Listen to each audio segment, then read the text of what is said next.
flowers that are basically pollinated by insect. Okay, so their flowers needs to have beautiful colored petals. Why? Because insects are basically attracted towards the colorful colors.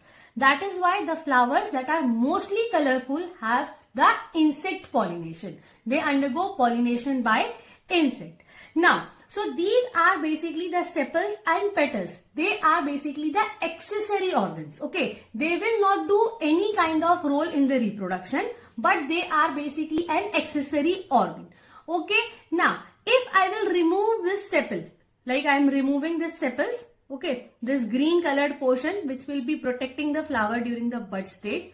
So I will be finding that there will be a combination of petals which will be joined.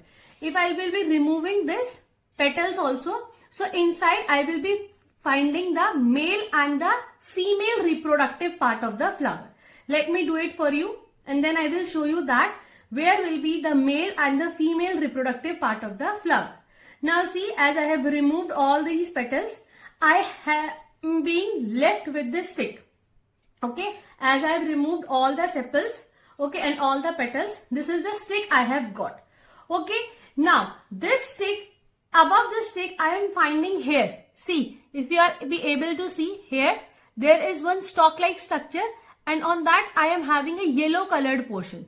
Okay, so this part is basically the male reproductive part. What part? It will be a male reproductive part. And the name of male reproductive part in the flowering plant is known as stamen. Okay, so what is the male reproductive part? The name of the male reproductive part is the stamen and it will contain two parts. One will be the stalk-like structure, okay, and other will be this yellow colored portion that I am seeing on the top. Okay, so the stalk-like structure is known as the filament and the yellow colored portion is known as anther.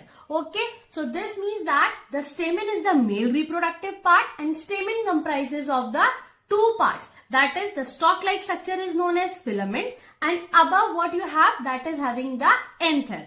And in anther there is a formation of pollen grains. What will be the formation? The formation will be of pollen grains. Those